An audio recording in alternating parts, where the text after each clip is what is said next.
And we're live. Hello, everyone. Hi, Hi, everyone. Clementine.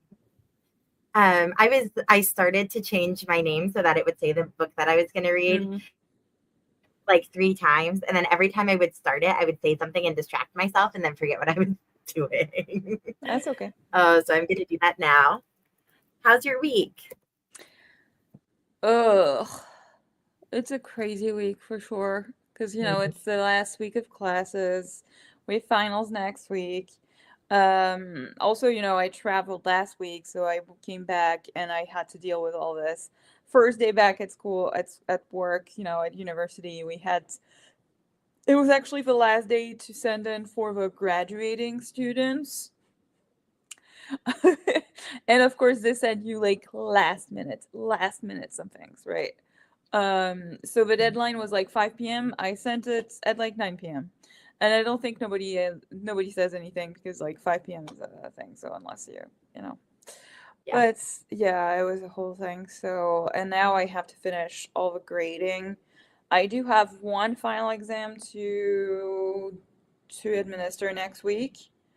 But the rest is done, so I just got to do a lot of grading and checking stuff and, spreadsheet Yeah. stuff and whatever. So we have all Well, you know, congratulations. That's super exciting.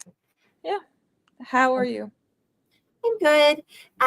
School has been good, but just busy. The Hmm. kids, especially, oh my goodness, first grade. I don't know how first grade teachers do it. First grade I don't. is a nightmare. The rest of the grades are like fine.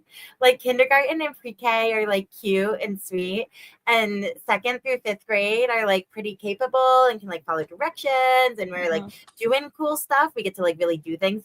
First grade is just this no man's land of like, we can't really do too much yet, but they're so overwhelming. So, anyway, I had an extra first grade class today that I wasn't anticipating having because I had to cover for a colleague, which is totally okay, no shade, Mhm. but also I am tired Yeah, I can get because it. yeah.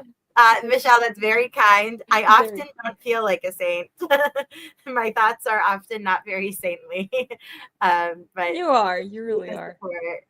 Yeah. Yeah. Oh, goodness gracious. So, what are you reading tonight, Clementine?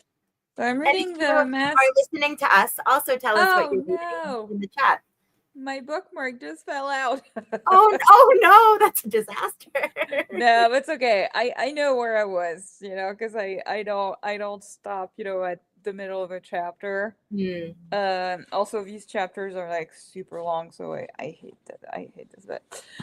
So this is the Mask Falling, which is book 4 in the Bone Season nice. series. So reading this one, I'll be caught up well to this with the series until February because the fifth book comes out in February. So and I mean so far I'm only 50 pages in, right? I'm not liking it still because I really loved book 1 and 2, and then somehow like book 3 they made like stupid decisions to forward kind of a plot, and it seems to continue a little bit. She does the weird things and says she's intelligent, but she somehow stumbles upon stuff. So I'm like a little bit. It's just really fun because now they're in Paris, hence you can see like Yay. the Eiffel Tower there that they have in The there. covers of these books are very pretty. These new covers are super pretty. I mean, they are like even like the back there. They have like Yeah, when I was pulling the cover to put it on the thumbnail today, I was like, this is a very pretty cover. yeah. Also, like all of them have like slightly kind of different colors, but they Mhm. all go really together really well. Like cohesive. I think it's really beautiful. So I really liked actually their old covers too. It's a different feel, but I also liked it. This one is a lot more maximalist, I would say, like in terms of the amount of things on the cover.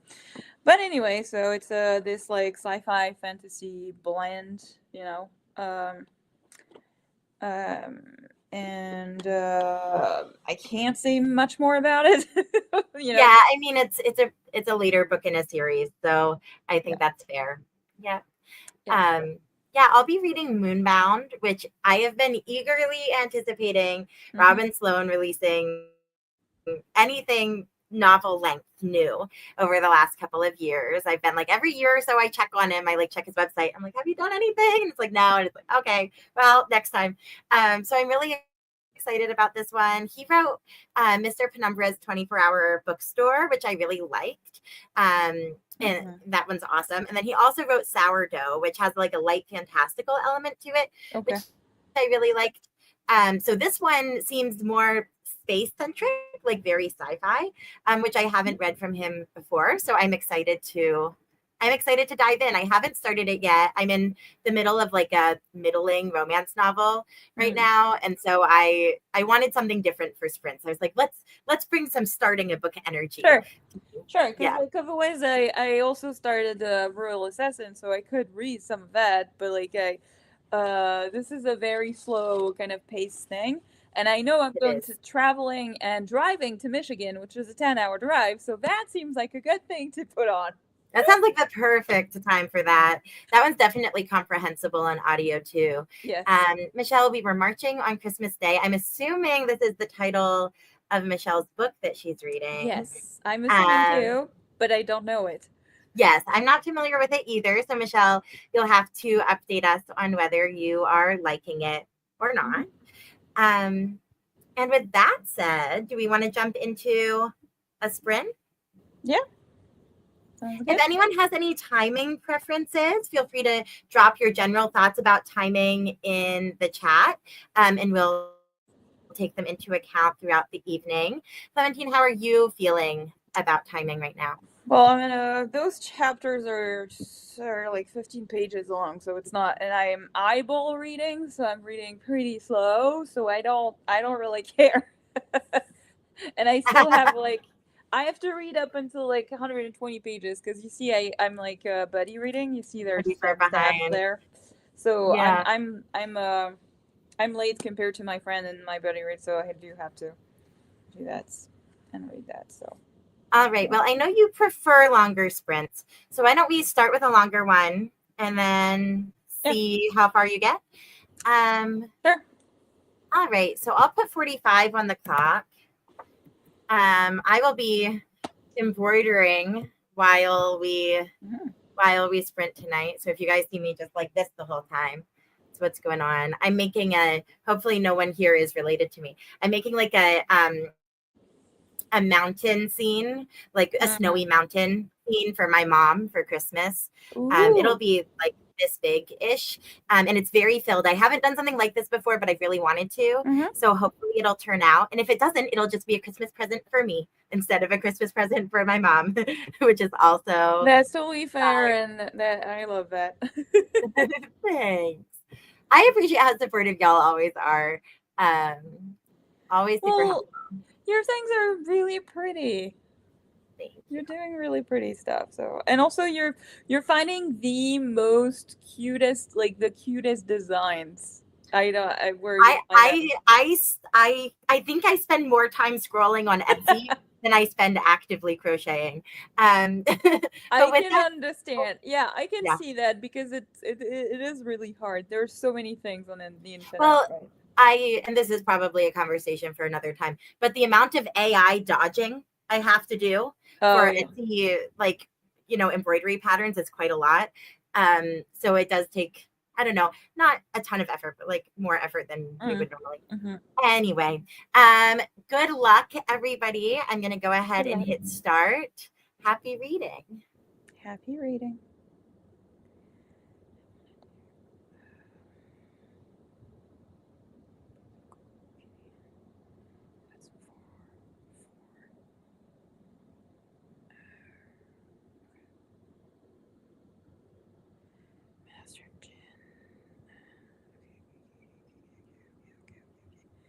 And Clementine, I don't know if you know that you're not muted or not, but just you know. I should.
Welcome back. Hello, welcome back. Everyone, let us know how you did in the chat. We'd love an update. Hi to Scorpio. Yes, and hi Scorpio. Welcome back. I like the new avatar. I feel like that's a new one for her. So Clementine, how was the book? I read nearly 30 pages. Ooh. So I need another 45 minute sprint to finish because I read only 30 pages at a time. It's bad. I'm finally going to a place where it's a little bit better. I mean, there's a lot of, I mean, without too many spoilers, but with this new kind of plot, there's a lot more different politics that come into play, and a new a whole new like agency that arrives in, and so it's really weird because like that appeared at the end of book 3 and it came out of left field. So now we're finally learning a little bit, and they're working with them, so maybe we'll learn more. It seems yeah. Anyway, it's okay. There's still like the one character that I love, and the others that I'm mildly okay with. Paige is infuriating at times for it to me, but that's okay. How much did you read, and how are you liking it? So I am at sorry, Atlas. I went into this book almost totally blind. So the basic premise, I'm at 13%. The basic premise is that there's this consciousness that we see born in the book Sourdough, which you don't have to read in order to make sense of Moonbound. But basically, this sourdough starter takes on like a consciousness in Sourdough, and it's very fun. It's very good. And so now the sourdough starter has become a consciousness that has been used for other things. So it's kind of a technology now. And it was developed by humans a long time ago. And so it kind of awakens in this cave where a small, like a young boy, early teens, has found this cave. And the consciousness attaches itself to this boy and is like, okay, we're gonna see what's going on with humanity now. And the consciousness is thinking like, oh, maybe it's been a decade, maybe it's been a century since I was entrapped in this cave and I wasn't aware of anything, perhaps. And come to find out, it's been 7,000 years. So it's like the world is completely different. It's this weird mishmash of like magic and technology that doesn't make sense to the consciousness. And then you've also got like this young boy seems to be, there are some very strange things about this town that he is in. Like he's the youngest child and he's like 12 or 13, right? So there should definitely be younger children than him present in this town. Like that's just one example. So there's a bunch of weirdness, and the consciousness is trying to figure it out and also like help out the boy. And the boy is pretty cool. So yeah, it's definitely, I don't feel very grounded yet. Like I really don't know what's going on. 13% of the way in, but I'm having fun. It's a good time. And my embroidery update is eventually all of this will be like different colors, and then I'll put trees in it and it'll look like a mountainside.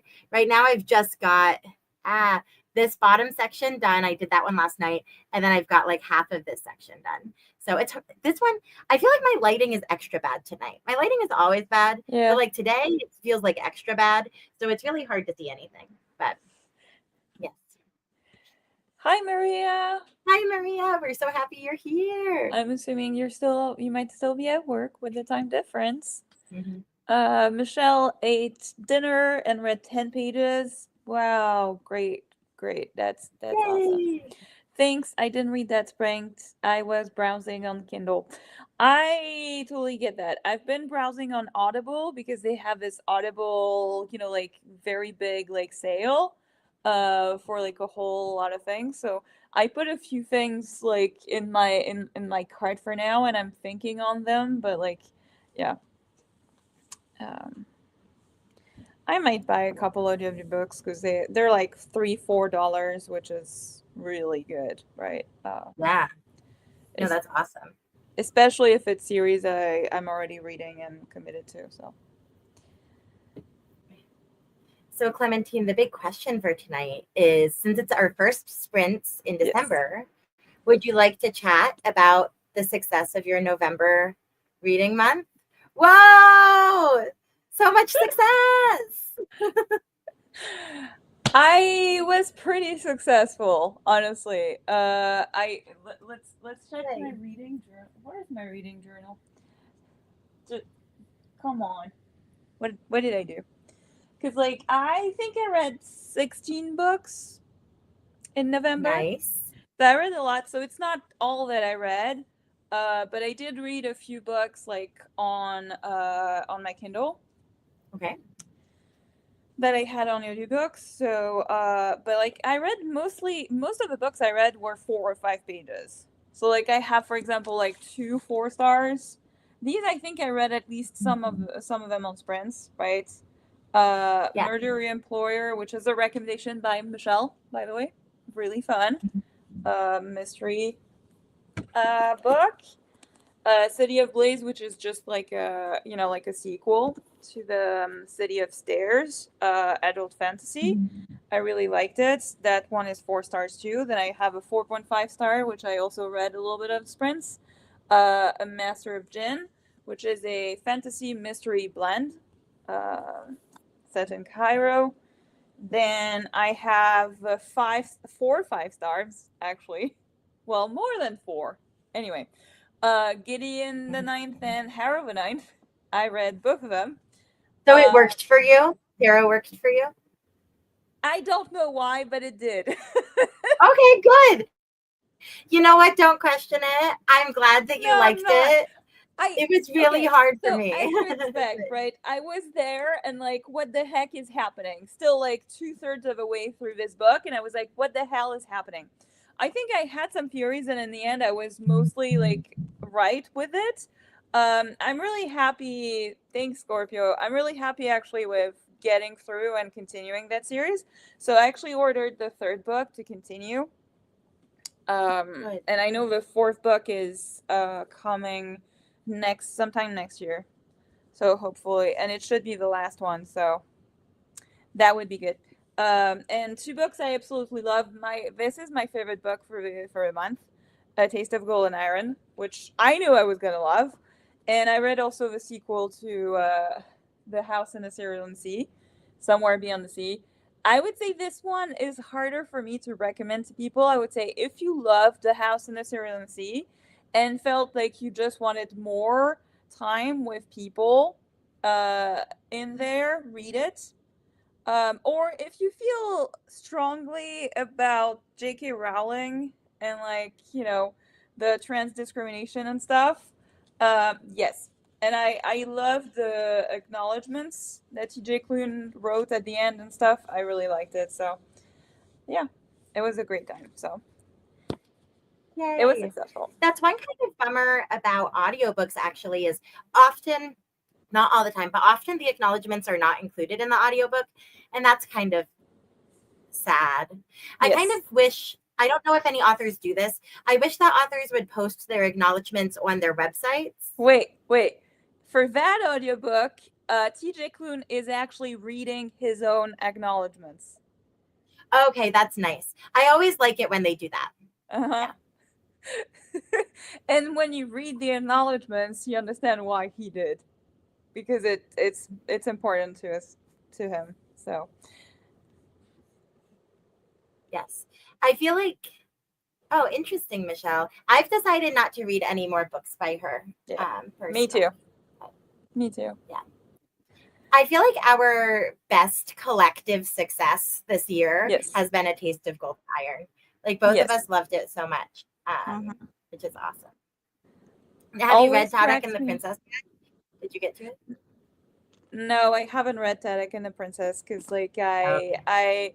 I think I didn't realize what it was, and then I just started and I was like, yeah, I'm not ready to cry like When I said I cried So the whole time, I really I meant think I'm it. gonna take a day when I want to really have a day kind of off and read the novella and just cry my eyes out and have, Yes. the tissues and, emotional support with that. Yes. Well, if you want to dog sit Atlas over Christmas break for a day Uh-huh. and just like have a cuddle and cry session, Yeah. Yeah, we can it do might that. be perfect. Maria always cracks me up how bewildered people are about loving the series. I think for Gideon the Ninth, you really have to read it to really understand because it's really weird. And I think it's also because like with the first book, right? At the end of the first book, you start to at least think that you have an understanding about how the world is, and then you get to the second book and not only like the people and all the events seem strange and not to really not to work with what happened in the first book, but also the world is also seems different. But there is a reason, and Everything feels so different. Yeah. but I promise at the end of the second book things still they do kind of make sense, right? But They kind of make sense. you do have to roll with it. That's for sure. I was impressed that I even finished that book, to be frank. Mm-hmm. I was proud of myself that I finished it. For me personally, it was not worth it. Like the ending was not satisfying enough to Mm-hmm. like justify the rest of the book for me. Sure. Um, Sure. yeah, Yeah, I think I loved it because I can see where the author might go after for the third book. And I also want to read it this month to continue with the momentum that I have. you should. Yeah, So Oh, good. I think also, Angela, you did like Tadek more than A Taste of I Golden Arrow. did. Yeah, yep, I did. So I'm I'm expecting that too. So So far, it's my favorite thing yeah. that I've read from Alexandra Uh-huh. Rowland. I do have a Conspiracy of Truths by Alexandra Rowland from the Ooh, library right now. So yeah. as when I finish Moonbound, I might pick that one up. But Mm-hmm. I'm also in the middle of several other books, so I don't want to make any promises. Um, I do want to try that for sure and try more from this author for sure.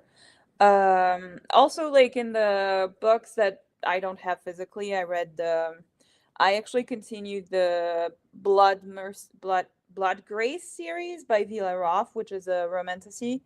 Because I read like a couple months back, like the first book, Blood Mercy, and those books are long, but they're like easy to read. Also, like it's on KU, and I actually have the audiobooks. Um, because I got at least a couple of them, on sale, and then I got some credits. And I'm 4 books in now. Because like since I traveled, on the plane, it was fairly easy to have my Kindle, and I just, with the audio on top of it, it was, a sort of mindless kind of thing. I do like those books. I think I do like the overall kind of plot with the world, but it's really because it's an indie publish and it does show, and it's a little bit bloated for me, honestly. But I really love the sweet relationship that the two characters have, and like the this idea of this like really benevolent kind of vampire race in this fantasy world. I really like it. So that's awesome. I hope the author lets the series conclusion well. I might wait to read it until it's complete. I think you're talking about getting the ninth, and I can totally understand that. I probably would have if I did not actually pull from my jar the first one, and then I felt like I loved the first one and I did need to continue reading the second one really soon because of everything that everybody told me that they didn't understand anything, and also with the number of characters. I actually ended up bringing this also on my trip, and I Mhm. realized that I already forgot after a few weeks some of the names of the characters, who they were, because they do refer to some of the first book one in book two, and I actually needed to go back to the list of characters from the book one to just check things.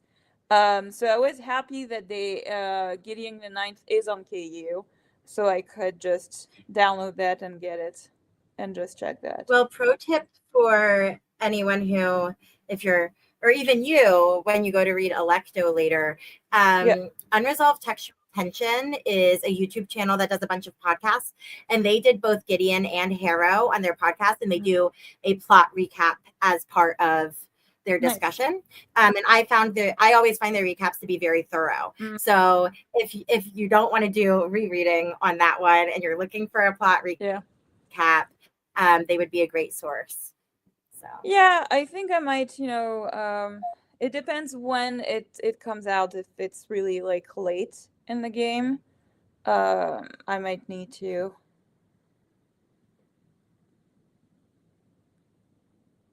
Michelle, I'm not sure what you're referring to. I don't know if you're referring to France. I don't know what's happening with the French government right now. I'm not very well informed. Um, yeah. They're Regardless, basically yeah, they're yeah. It's not a politics channel, but they're basically gonna have to redo the government and change prime ministers and the whole thing. That's just it. That gotcha. happens more often than you might think, Michelle, and that's okay. Yeah. Yeah. And Maria, I totally agree. Recaps are Yeah. super helpful. It's always sometimes I just search on my like podcast app, just like Mhm. the title of a book if I need it recapped, and I just like Mhm. try to find like a random episode of a podcast where someone has talked about it to see if they do a pretty good recap. And most of the time, they're actually pretty good. Go independent podcasters, A plus. Reading Nice. is great. But yeah, Nice. shall we sprint again, and Mhm. then we can chat through some of my November reads when we come back? That sounds good. Awesome. Do you want another long one? I know you've got kind of I a think if lot we to get do through. okay, if you do another 45 minutes, I should be able to finish. Hopefully, to finish and get to my reading point. So, let's do this. All right. That sounds great then. We will have reason for celebration, which is always the goal. All right, 45 minutes on the clock, and we will see you all soon. Happy reading.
Hello.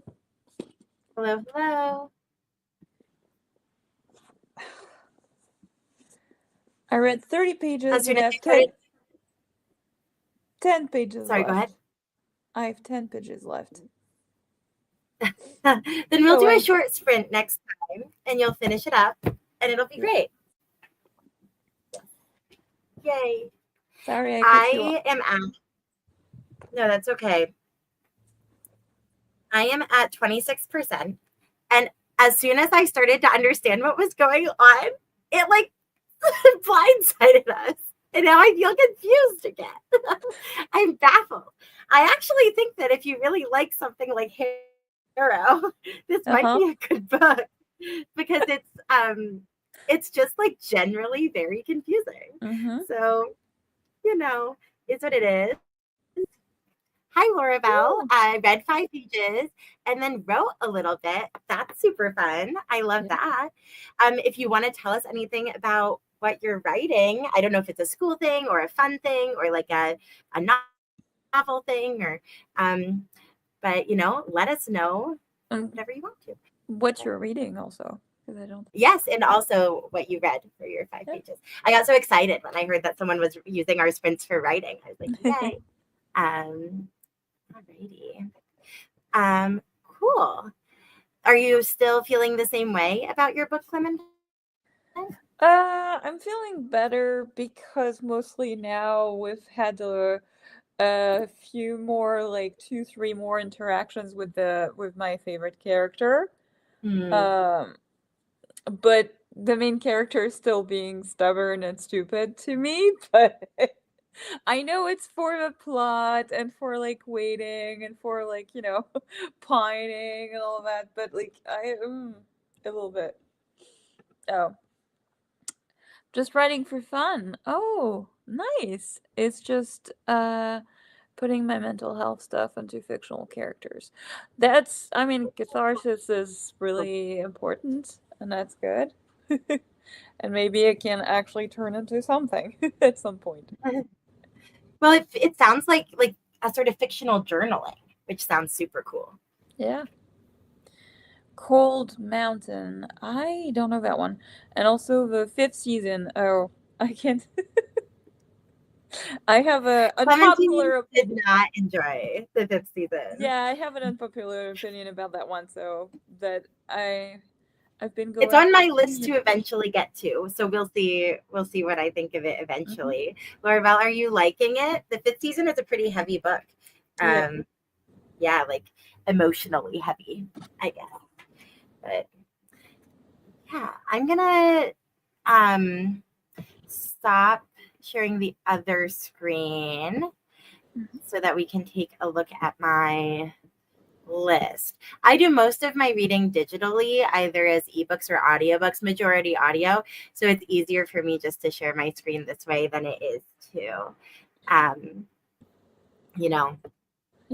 hold up. Before you start, Laurabelle is telling us just about the 5th season, that she loves it, but it's very polarizing. And we have some updates. Maria hasn't read much this week, no brain power, so excited for the weekend to finally start soon. I'm excited for you too. Yes. And I thanks for still hanging out with us, Maria, even though you're not reading. I think that's awesome. Michelle read 11 pages. The pages are huge, though. Yeah, they probably are, because I know you read a decent amount. Yes. Yeah. I've read the first 2 in the trilogy years ago, but now I'm trying to reread before I finish the trilogy. That's smart, because I did buddy read the trilogy with a friend, and I think we read it every couple of months, and it was smart, because you do need, there's like things to remember. Aw, hanging out with you all is a highlight of my week. Thank you, Maria. For us too. That's so sweet. Thanks. Well, on that super happy note. Yeah, thank you. That's so wonderful. That makes me smile so much. So November was such a better reading month than it might be the best reading month I've had all year. I haven't looked at the numbers as far as if I read the most I've read all year, but it certainly felt like I was reading consistently fairly good books, which was really nice. It's just really, really nice. I started out, I did not read all of The Undermining of Twyla and Frank in this month. I really just read the end of it. I'd had it, and then I had like been putting off reading it, and my loan expired. So then I just needed to finish it up once I was able to get it back. And yeah, I liked it. I liked it more than the first book. And I thought it was good. For those of you who don't know, this is like a fantasy novel. There's a mystery plot in it, and our two main characters are like older than your average like romance novel hero and heroine. And yeah, it's a very sweet story. There are dragons and glitter and you know and like a so talking they I think kind. It's great. yeah, also it's the second in the series, and like that world is like no other I've read, because it has this like western feel, but also they talk about some parts that make it feel like it's a modern day, but a modern day of course different from our modern day. So their cars are like auto docks, and they have a bunch of things like this. Yeah, So it's a quirky, and it's a lot of fun. I love the two of them, and I definitely I can't quirky. wait for the third one also, because I know who they are following, and I'm just I haven't looked into the third one very much, but I will definitely be continuing in that series. I wasn't sure if I was going to. It really depended on the strength of that book, and yeah, yeah. definitely was Mhm. a success. I really like the Molly the Maid mysteries. So, so just to hop back to what Maria Yes, said, you do need to read it in order. I kind of feel like if you're okay with feeling a little bit confused, I kind of feel like you could read the second one without reading the first one. Yeah, Um, but okay, but so the first one isn't bad enough for me to tell you to skip it. It just wasn't my favorite book ever. no, I think in terms of the world and the setting, if you don't want to be spoiled for what would happen in the first book, you do need to read them in order. Sure, sure. If you plan on reading the first book, read the first book first. If you're not a completionist, I think that it's possible to read the second book without reading the first one. But I mean, bear in mind, you like the second one better. I like the first one better. So, it depends on the person, right? Too. So, Sure. So there's a Christmas little novella in the Molly the Maid series by Nita Prose. This is The Maid, and then I think it was The Mystery Guest was the second mm-mm. one. Um, and I really liked this little novella. It was a super quick read. It was so much fun. And it's so obvious what's going on in the story, but Molly's completely oblivious the whole time. And that's really sweet. I thought this one was really lovely. So Mm. highly recommend. But only really if you've read the other ones in the series. Yeah.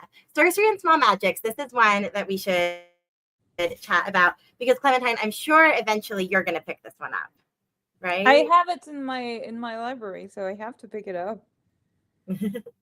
Yeah, this one's really great. It's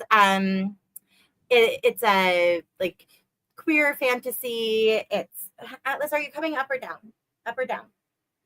It's got a little bit of a quest plot line. Essentially, you've got these two like university magic students who are paired up for classwork, and they don't particularly like each other. And then one of them accidentally curses the other through, some Mm-hmm. various shenanigans. And so to try to break the curse, they go on. There's like a travel quest plot line. It's fun. For a little bit in the beginning, I wasn't totally feeling it, but then once I got into the story, I really, really enjoyed it. Mm. It reminds me, Clementine, of the Freya Marsky trilogy that you Yeah, really like. Um, oh, A what is that Marvelous first? Light. Thank you. When A you Marvelous talked Life. about one of them being cursed, I mean, he's not cursed by the other person, but still, like, Yeah, yeah, I yeah. I could feel them. This one is like it's in an epic fantasy world, like it's in a separate world, not from ours. So, and the Freya Marsky trilogy is set like in a historical fantasy setting. Yeah.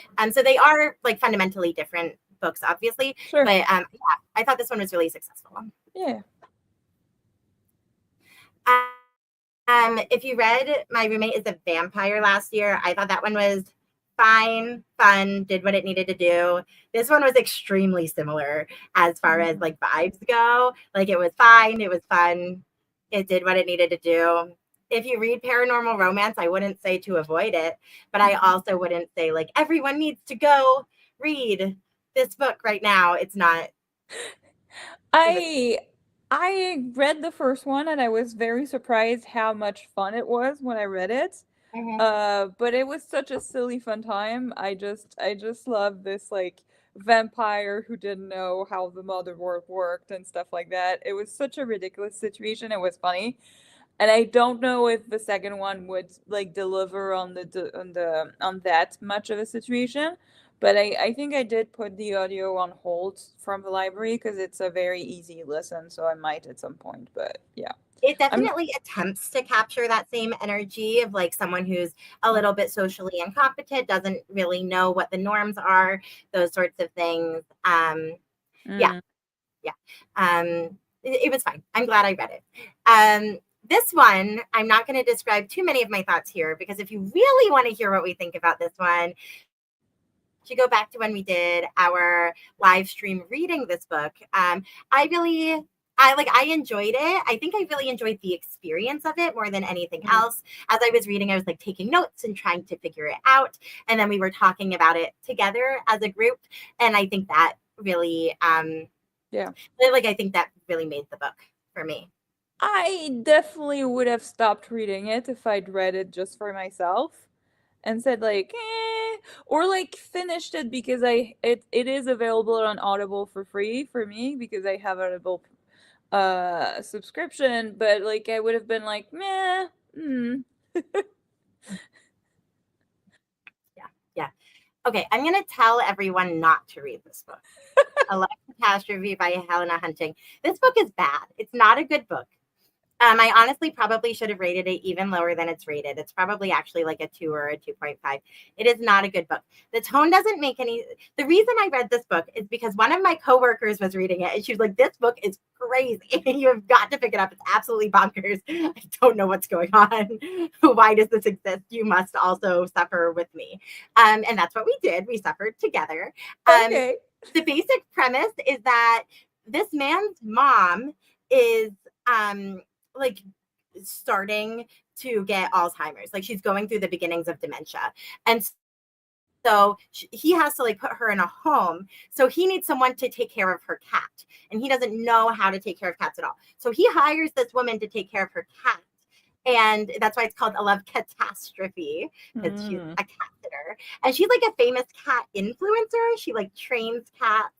And so she's like taking care of this guy's mom's cat, and also they're like trauma dumping on each other via text, and she has like a bunch of trauma and he's going through all this stuff with his mom, and so then they just like trauma dump on each other a lot until they end up in a relationship together in a very short amount of time. So It's not good.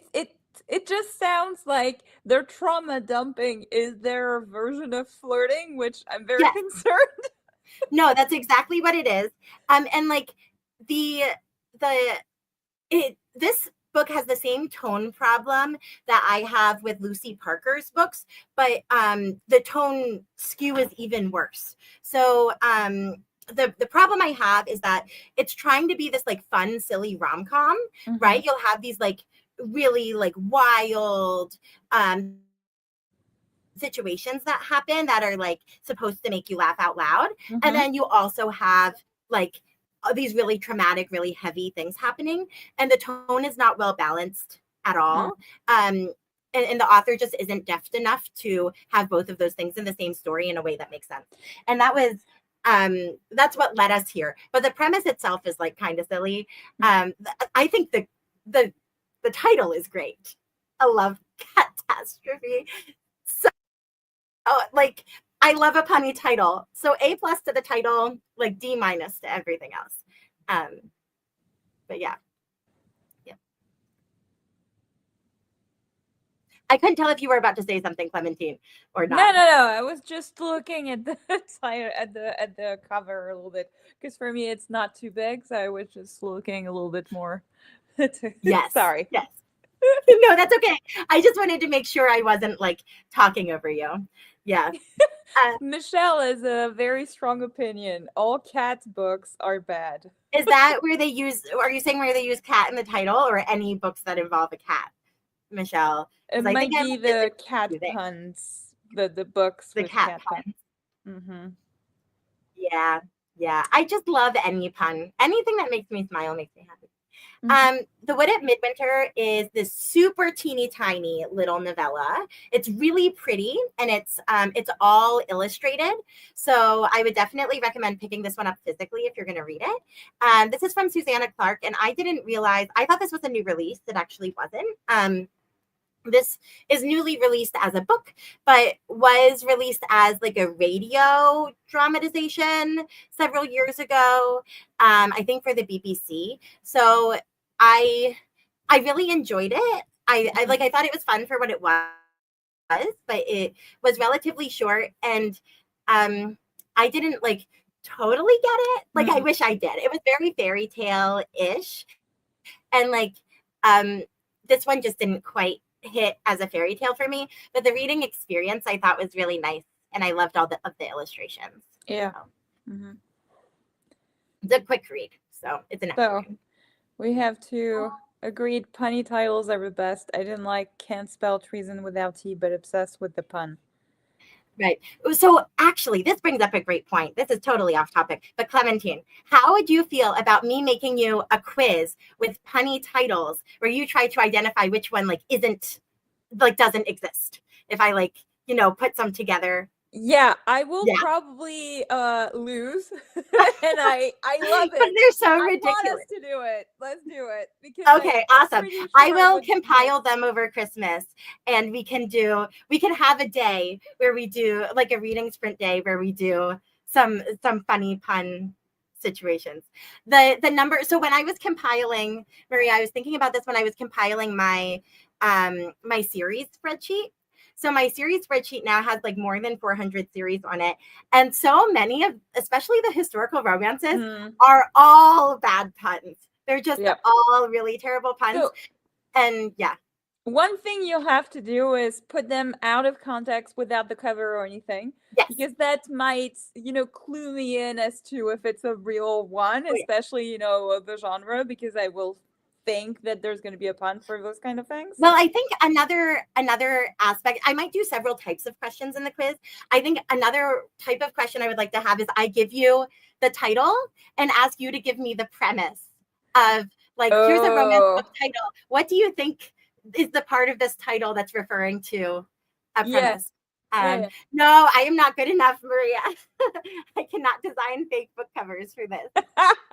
But I do think this is a very fun idea that I will, during my Christmas break when I have lots of time, I will try to plan.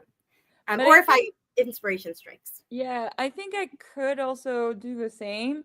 Probably I would take like French books that haven't been translated and do like a translation of the title so Oh, that that's you fun. can try to figure out what they are, just to be sure that they're not books that you would have read or something like that, right? Because Mm. you've read a lot more books than I have, so just Well, I wonder if there are any like French titles that are different from the English titles. Like if oh you yeah, could, a lot. even if it's a book right, but if it's a book I've even read, that Mhm. might be a great quiz. If you like directly translate the French title and try to have me guess which book it is in Mm. English, that might be really fun. Um, Well, I mean, I think there's a lot more actually movies like this than books. We could do it with movies too if you wanted to, or or not. Um, oh, I skipped one. I just kept scrolling as we were talking, which is not what I'm supposed to do. The Village Library Demon Hunting Society was super fun and super confusing. I'm reading a lot of confusing and baffling books this month. like just lots of confusing books. This book is about a woman who's slightly older. She's a librarian. She lives in this town where a lot of murders happen, kind of Murder, She Wrote style, where she's like solving all of these murders, and she's really good at it. And whenever there's a murder, like she solves it before the police, and the police captain doesn't really like her because she's like solving all of the murders, right? It's like, it's very stereotypical. And then she starts to think about, but like, shouldn't we be noticing that these murders are happening? Isn't there something weird here? And every time she starts to think about that, she totally loses her train of thought, and then just like goes back to her normal life and solving her murders. I And wonder. eventually we find out that there is something else nefarious going on. Yeah, this one was fun. It's just a blast. It's really, it's good. It's fun. It's like, it's a little bit more slow paced than I usually like in my mysteries. Like, it took a while. The mystery plot is kind of consumed by like a different plot structure later, which was fine with me. Yeah, I liked it. There's a cat on the cover. I really like the cover. I think it's great. So, you know, A plus. And how many have I talked about? 1, 2, 3, 4, 5, 6, 7, 8. Okay, let's do a few more, and then we'll pause and do some more reading so that I'm not talking at you for like a solid half hour. I don't read a lot of romance books by like Indian American authors, but I really love them when I read them. This is Marriage and Masti, which is the third one in the If Shakespeare Was an Auntie series, which takes like the structure of Shakespeare books or Shakespeare plays and makes them into modern day Indian American romance novels, and very fun. This one was great. I really enjoyed it. I would definitely recommend reading all of them. I think I gave the other 2 4 stars and this one 4.5. So, you know, you might as well just do all of them. But they deal with kind of like very upper class Indian American, you know, young adults, or not young adults, like adults who are on the younger side. They're in like their 20s. But yeah, I had a good time. I always do. I also think this cover is a very pretty cover. But anyway. I hardly remember this Lana Ferguson book. I like vaguely remember that I read a hockey romance during this time. I do not think it was particularly memorable or good. Lana Ferguson writes 2 types of books. She writes contemporary romances, and she also writes paranormal romances. I tend to like her paranormal romances tend to be very, or at least I think she's only had one. So I'm in the middle of reading her second paranormal romance right now. And so her paranormal romances are very memorable. Like, they have strong premises and they are kind of bonkers and they're very memorable. Her contemporary romances are just, they're just like everything else. Well, I mean, I think it's hard to make it very memorable in a contemporary romance, right? I agree. Because I you're agree. in our world and there's so many that have been written already, so it's, you know. I agree. I remembered the premise. I just remembered it. So this is a brother's best friend romance. They like grew up together. He's a famous hockey player. She has a cooking show. Her cooking show is like having bad ratings. It's about to be canceled. They decide, like, his publicist decides to bring him onto the cooking show because he also needs a boost to his reputation. So then they do like some episodes of the cooking show together, and everyone ships them, and they decide to have like a fake relationship that turns into a real one. It was cute. It was good. There's a cupcake on the cover, which is what reminded me of it. You know, if that's what you're into, go forth. Yeah. And maybe we'll have this one be the last one I talk about before we break. But this is What She's Having by Laura Moher. I liked Laura Moher's last book. So her first, I don't remember what it was called. Maybe Curves for Days might have been her first book. I liked it well enough to read her second one. And she was a debut author with that last book. This one was just a little bit too trite for me, I guess. So it's a small town romance. We've got like a relationship between like someone who works in the diner and someone who like it's like a second chance romance, but in a sort of interesting way where they lost contact from no fault of each other's, but they both blame each other for it. So there's like some miscommunication kind of inherent in their dynamic. What kind of bothered me about this one, and this is something I usually have a problem with in any type of book, there are only a couple of books that I think have done this well, is there was like a foster care dynamic in this story where we had some teens who like ended up like going into foster care for a period of time who were part of the book. And so as a teacher, I'm not saying that I'm an expert in the foster care system or anything, but I just think that sometimes the way that these situations are portrayed is it just doesn't feel realistic. Like it feels like we're trying to like give representation or something to like a situation like in an inauthentic way. Sure. So I think if that aspect of this book was not here, I would have thought that this was just kind of like a silly, fun, good time, like kind of lighthearted, but with some more serious moments. But instead, like my memory of this is very much, I think, overwhelmed. And it's not that it was like awful or anything. It just didn't feel quite right to me, the foster care portrayal.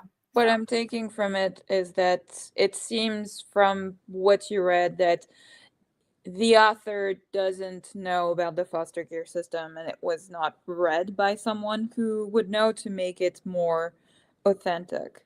Yeah, it's not so much that she got any like fundamental facts wrong. No. It just really felt like the I don't know. There was just something. It just didn't work for me. Well, I mean, I would be curious to know if she had like a sensitivity reader who had extensive, you know. I mean, it's like any representation that you write. If you're out of you have an outside view, so the way you might write about it might just be like a word or something, but it feels off, right? In the way it's spoken about it. And I could totally be wrong about the author's stance here. It might be more about writing skill in the portrayal than it is about knowledge. I'm not sure. Yeah. But that part for me. Yeah. Sure. Cool. Well, let's cut it there for now because I feel like I've rambled for a very long time. Apologies. You read a lot. That's not your fault. I do read a lot. Maybe we should try giving me a space to share it. I like talking about what I read. I do. Yeah, maybe. I mean, also maybe it's a question for the people in the chat. But like, do you like us rambling that much, or would you prefer if we did like a wrap up, just do like the 5 best books that we have or something for the or not the 5 best, but the 5 most interesting ones that we want to talk about or something, you know? Yeah. Or maybe we could come up with like prompts or things like some like we could come up with random prompts that we like choose randomly, like oh, you're like your most surprising book or your most, disappointing book or like your best book or I see what you mean. Good job. Yes, good job. Thanks, she hasn't finished. Yeah, we're almost halfway through. A lot of the other books are rereads though, so we'll fly through those. Okay, we said a slightly shorter sprint this time round. Is that right? Okay, cool. Do we want to do 30 minutes? Is that good for you? Yeah, that's good. Okay, awesome. And Atlas and I are going to disappear for a walk. He's been bugging me, so we need to go outside. But we will be back soon. Yay! Got it. So we one thing we might do also is put the cat timer, but like for the breaks, so that we know how much we've talked for the books. Well, I think that's a good. There's this booktuber who I hardly ever watch any of his stuff, but one thing he does at the end of the year is he only gives himself 30 seconds to pitch every book he's read that year and like describe what he liked or didn't like about it. And whenever the timer goes off, he's like, no, and then he has to move on to the next one. And maybe we could do some system like that where like you're timing me or something and you're Yeah. like, move on. Anyway, oh, right. I have to go through the long way of presenting since we are switching. There we go. Success. All right. Good luck, y'all. I'll see you in 30 minutes.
Hello, hello, welcome back. Hello, hello. Oh my god, sometimes. Oh, how was your reading? Good, except that I'm still nearing the end of the book. Because, like, so I finished the pages I was supposed to read, which was 10 pages, right? And then I continued on this novella in the Blood Gray series. It's Blood Dream, which is like the 4.5 in the series. So that one you get it for free if you go to her website, essentially. And I didn't realize, but it is at the end as an audiobook. They actually did it, which I appreciate, at the end of the fourth book. So one, you don't have to buy like a special book, and it is back at the end. And I have like 12 minutes left to listen to. Not very much. So Yeah. 2 successes for Clementine on the horizon. So What about exciting. you? I took Atlas outside, and when I was outside, I just like got distracted. So I only got to 30%, and I am still feeling confused. I am confused. I am I there have been many confusing books in the last couple of weeks, Uh-huh. and most of them have felt a little bit more grounded than this. This really does not feel very grounded, which is kind of sad to me because I like feeling like I at least know a little bit of what's going on. Mm. I don't know. I can follow the plot. Like it's not as bad as Harrow was, but it's I don't know. We'll see. We'll see where it goes. Mm. Not what I was expecting, but that's okay. I agree I too. didn't really have any expectations. Yeah. Mm-hmm. I agree too. You know, if there's something that I can latch onto. Like for me, Harrow, yes, I was completely lost in some ways, but there was still something that made me going because I had this kind of theory, and I had a couple theories, and as we went along, I tried to kind of find some hints and stuff. Um, and I was, half right in some ways, right? So I'm happy, that, we did have all the kind of things to it. But I can also understand, people completely, also giving up on it completely. And I do understand why it doesn't work. And that's why also those books are really, hit or miss because like the confusion can really work for some people and not for others, right? Which is fine. But Yeah. oh, Blood Dream made me tear up. I love that she can do that even in a novella. Um, yeah, I mean, I have like 12 minutes left to read, and so far it hasn't made me tear up too much. Oh no. The series has made me tear up before though, so yeah. But if anyone else has progress on what they've read, Mm-hmm. go ahead and let us know. We would love to celebrate you. Yeah. Um, and I'll go ahead and I'll try to be a little bit faster this time. I promise. Um, yeah, yeah. So we're back in the rest of the books that Angela read during November. Uh-huh. Nisha Sharma is the one who wrote Marriage and Masti, and she also came out with this book this year, which is free. Well, it's not free. It's on uh, Kindle Unlimited, Mm. and the audiobook is also on Kindle Unlimited. Mm. And this has a really interesting premise where you've got these two college students who are like they find these letters that have to do with this like old college legend about this building that's now vacant, and they're reading the letters Mm. and also like developing a relationship. And I thought this was really sweet. It it was a little bit I don't know. I really liked it. I gave it 3.75, which is I liked it, but I wouldn't like wholeheartedly Mm. recommend it to everybody. I think if you like new adult, I think this was cute. Sure. I honestly think it was a little tiny bit long for what it was, and it was already Mm. pretty short. I just don't know that there was a ton of meat on the bones here, but I did like it. Mm-hmm. This is this is one of the titles. Honestly, the next couple were some titles where I was like, I should give these titles to Clementine and see if she can give me the premise. So the first one being Love in Bloom, and the second one being Darn It All, which I Well, I mean, okay, Love love in that. Bloom, I would, without seeing the cover or anything, I would say, like, this is a love story with in a flower shop. You would think. Actually, Yes. no to this one. This is about a girl. There are kind of flowers tangential. This is about a girl who inherits her grandparents' farm, and then she goes, and everyone's kind of like not really very nice to her in this small Uh-huh. town, and she realizes it's because the farm that she has inherited, they grow weed there, and they're producing basically like underground medical marijuana for this whole town of people. And so people who needed medical marijuana who couldn't access it are moving to this town in order to access the medical care that they need, I even see. if it's not legal for them. So that's the, the basic premise of the book. It was fine. I didn't think it was like kind of nuanced, but also Uh-huh. like not. I don't know. It existed. I finished it. We're happy. The title comes from the guy who her grandparents hired to like genetically engineer their Uh-huh. marijuana. They also he also like works with flowers. So Oh, he wanted to do roses, but marijuana pays the bills. So got all it. right. And it did have some more nuance than that, but that was the basic premise. Mm-hmm. Darn it all. I really like Evie Mitchell. This series of books, the All Access series, honestly, all of her books have really great disability representation. They are like pretty explicit romances. So if that's not your thing, then this isn't for you. But yeah, I thought this one was fine. I've been waiting I say a long time. I read the other two books in this series like a year and a half ago or so. Um, and this one we didn't have a release date for a long time. So and Mm-hmm. it got pushed back a couple of times. So it's nice that it finally came out. I'm happy that Evie Mitchell is doing well enough to release it. And yeah, Mm-hmm. great stuff. Now we get to the yearly, which Tamora Pierce books are Angela going to reread this year.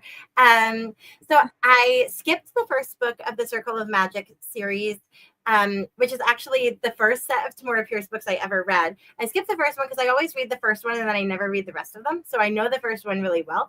So I just went straight in with book 2, and I read book 2, 3, and 4 of this series, which is great. I love it. It's awesome.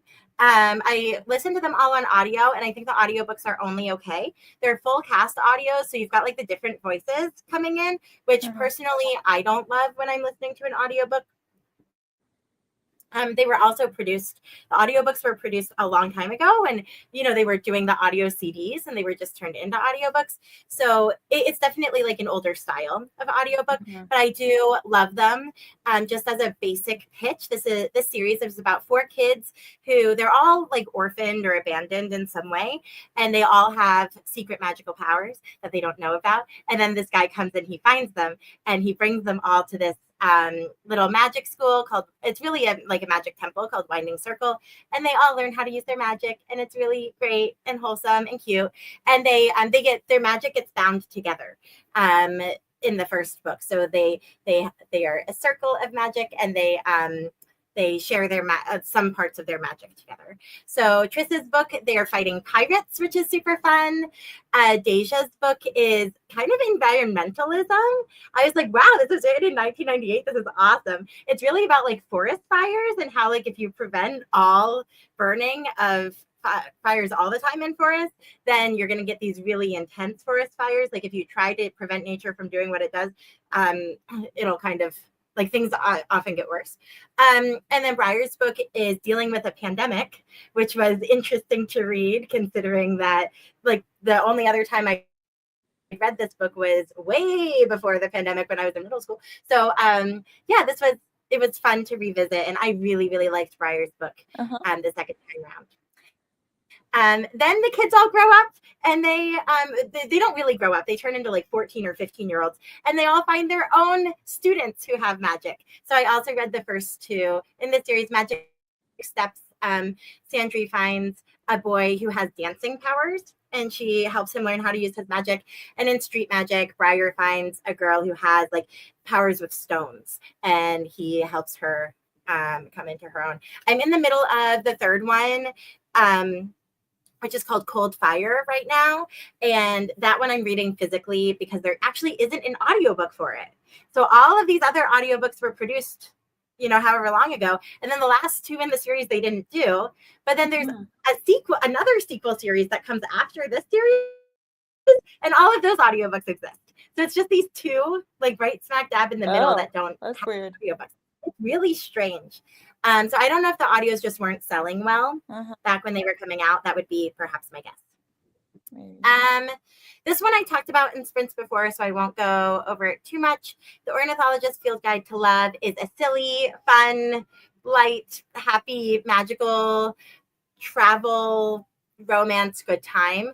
It's just a nerdy girl and a slightly less nerdy guy traveling around England looking for a magical bird and being chased after by like journalists who are reporting on their love story, and being thwarted by other people who are trying to find the same bird. And it's silly and fun, and life is grand.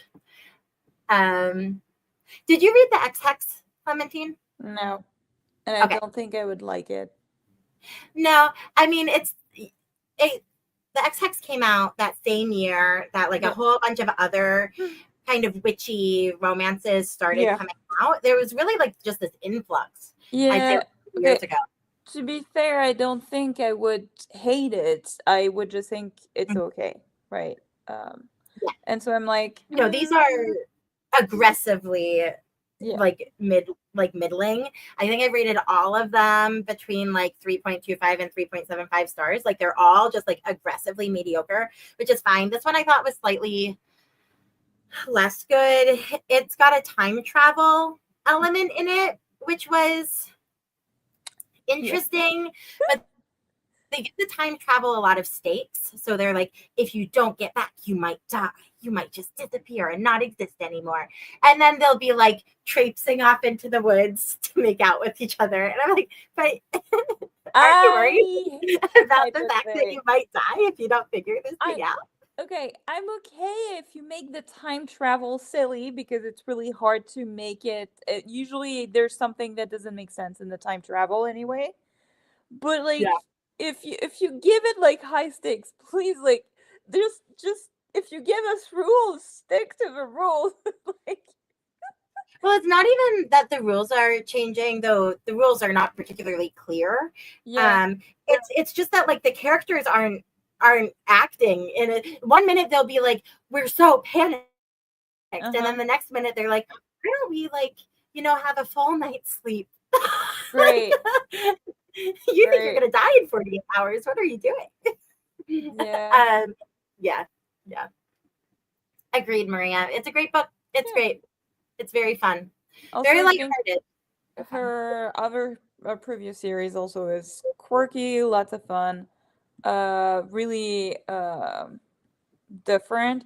It's a different take also because there are witches too, but it's different because there's a bunch of other things in there. I haven't read that third one yet. I thought the same with book one, but still had a fun time with a silly romance. Yeah, and I think if you liked the other ones, I don't think you're going to hate this one. Definitely, if you're going to read it like during the winter season. It's very, you can tell from the cover too, like it is very Christmassy, even though it's like, it's not a Christmas novella or anything. It's like a regular book in the series, which is fascinating. What a choice. But yeah, not bad in any way. Just really interesting. I read Haunted Ever After, and I actually had kind of a hard time getting through this one. I think because it must have come out Halloween-y time. Yeah, it came out in August, I think kind of meant as a fall time release. And as I was reading this, it was getting colder. And I was like, I just don't know if this is the right time. But it's set in Florida, and this girl moves from the city she like buys a house that is like a fixer upper. And come to find out, this house is supposed to be haunted. And then she finds out that there are many ghosts in this town that she's moved into. And she starts learning about them. And of course, the local coffee shop is also haunted and also run by a guy who she's going to fall in love with. It was fun. I thought all of the ghosts are kind of unique and quirky, which I found enjoyable. There's like a twist ending, and I saw the twist from like maybe page like 30, like so early. And this is the way that this one happened. I was just like, you're supposed to be smart. Like, you're a grown-up with a grown-up job. And I need you to follow this logic to its obvious conclusion, because there's only one possible thing that is going on here. And if you would just figure it out, then our book could be over. So while I really like Jen DeLuca in general, I thought this one was slightly less successful. But I did like enjoy it. It wasn't bad. It makes me think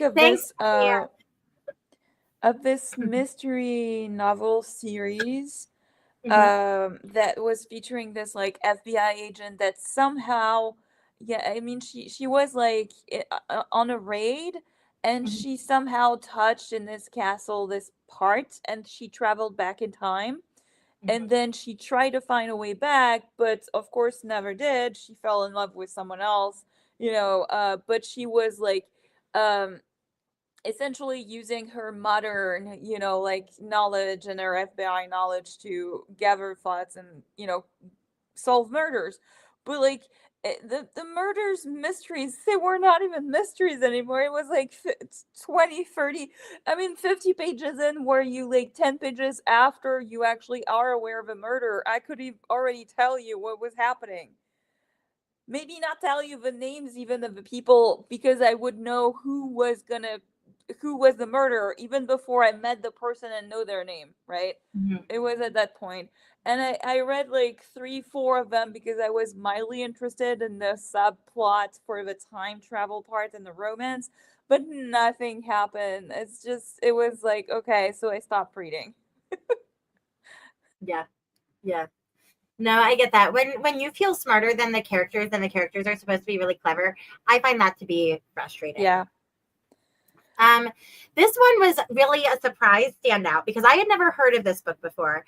I went Christmas book shopping at our local independent bookstore. And when I was there, I kind of picked up several debut novels that I was going to purchase for my bookshelves to eventually read and then pass on to other people. Basically, the only things I buy physically anymore are debut novels that I want to buy like for the authors to be successful. But I picked this one up. I didn't end up buying it physically, but I looked at it at the store and I was like, wow, this is so interesting. It's a short little novella. It's about this girl who is like trapped in her damaged spaceship on this uninhabited planet. She's like a scavenger, and she's literally running out of air. And she keeps sending out distress signals, and she knows that there's someone who's getting them, but they aren't coming to get her. And she's getting really annoyed with it. So she finally convinces them to like come get her right before she like dies from running out of air. And then she ends up kind of joining their crew for a period of time and helping them with a scavenging mission that they're on. Now, there's a lot of politicking in the background of this one, like intergalactic politics going on. And there are some twists and turns. So I actually don't want to say any more than that in case anyone wants to read it. My understanding is that it will be a trilogy. The first 2 are already out. So they're coming out every couple of months. And the next one, like the last one, I think comes out early next year. So it's like, to me, that's perfect timing. Like, I love a short little series that comes out boom, boom, boom, and I can just read all of them. So yeah, this one I thought was very successful. I really enjoyed it. I was surprised by it. I think I laughed during it. So yeah, this did a lot for me. I'm excited to I read the rest. want to try it because it really sounds good. Sounds Yeah, really intriguing. it was it's very it is very short. Like I think the audiobook is only like maybe 4.5 hours. Um Oh yeah, it's 192 pages. yeah, Yeah.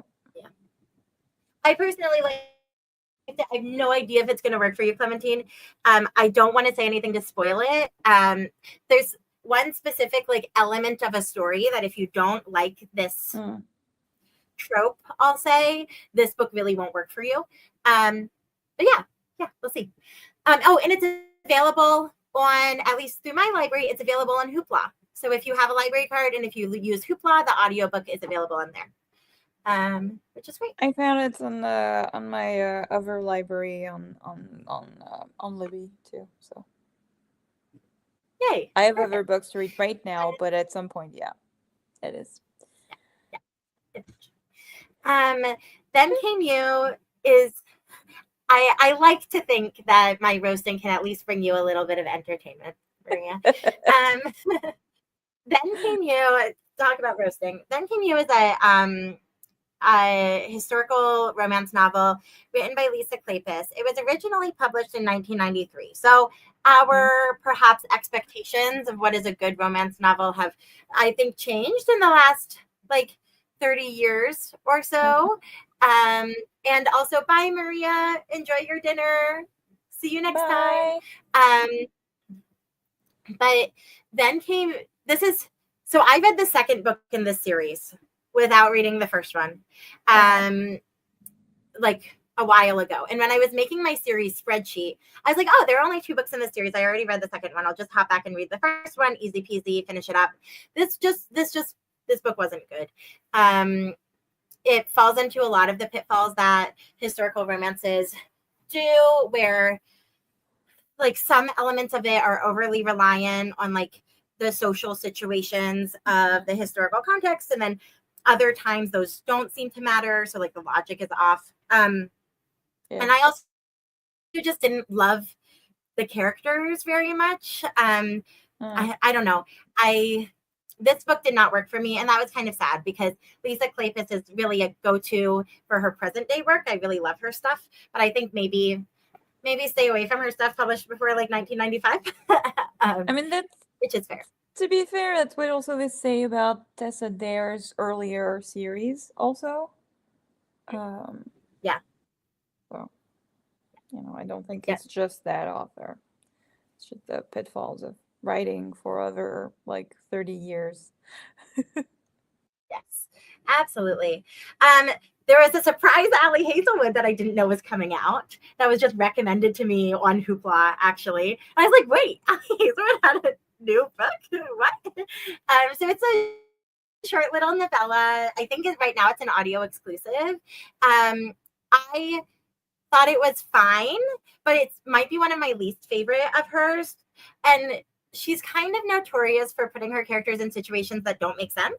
And usually that doesn't matter to me because I like her book so much that like I don't care. This one really didn't make sense.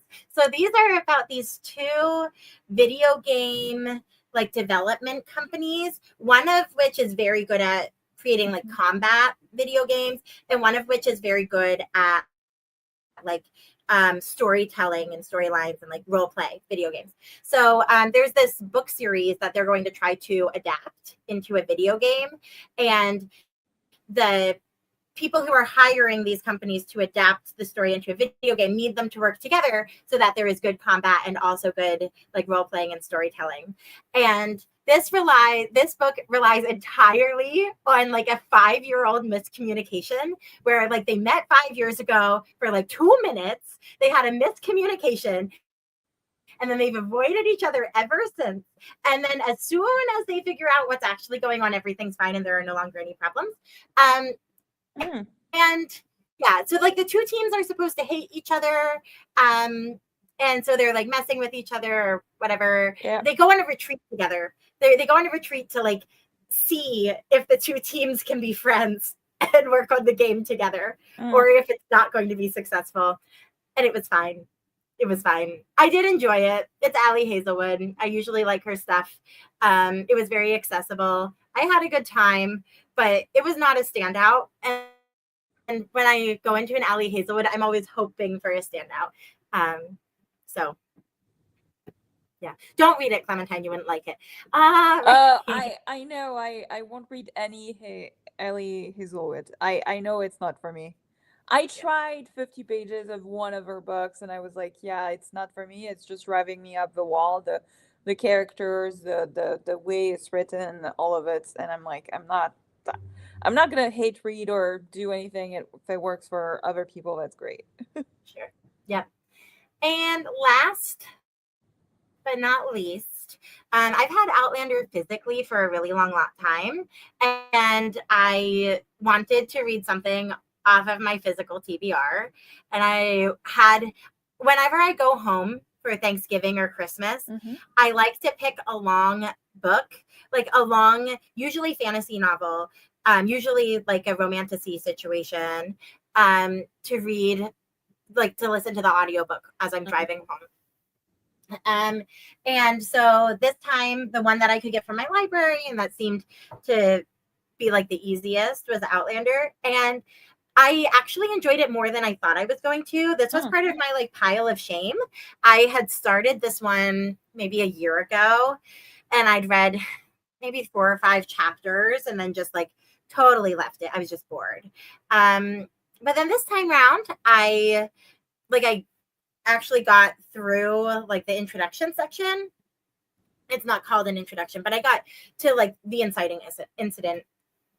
And it was interesting. I'd say there was way more gratuitous violence in this than I expected. Have you And okay, what? question, because it is a series. Have Uh-huh. you ever watched any of the series? No, and I don't plan to watch the TV show.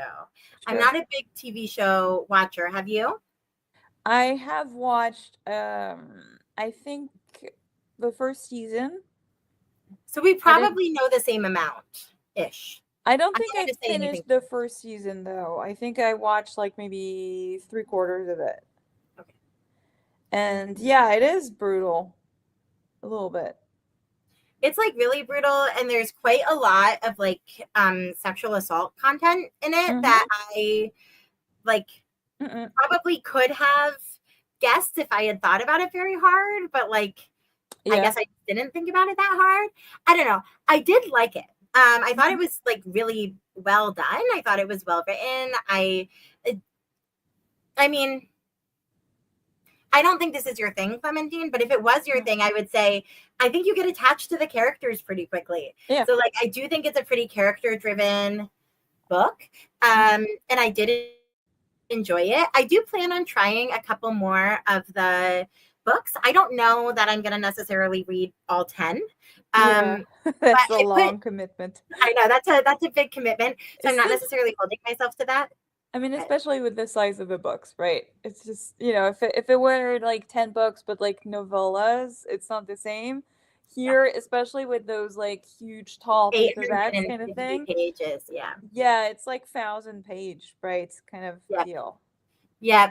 So the next one's slightly shorter at 743, but then we've got an 870, 904. Oh my God. I did not know about this one. 1,443 pages. So yeah, I am Yeah, they're not guaranteed huge. They're huge. They're that I getting am going bigger. to read all of those. But And I yeah, I'll probably read a don't, couple. I'm not sure that she's finished, actually. So 9 of them are out. There are going to be 10 total. And the 10th one is supposed to be coming out in the next couple of years. She releases them every couple of years. There's always been like slightly larger gaps than like it's not every year like some Mm-hmm. other novelists Yeah, are. yeah, I doubt I'm ever going to make it to book 10. So it doesn't yeah. bother me to be reading it. But also, I also think that I'll probably read them pretty spread out. So sure. even if I do end up making it, I assume that the 10th one's going to be out by the time I get there. Uh-huh. Um, yeah.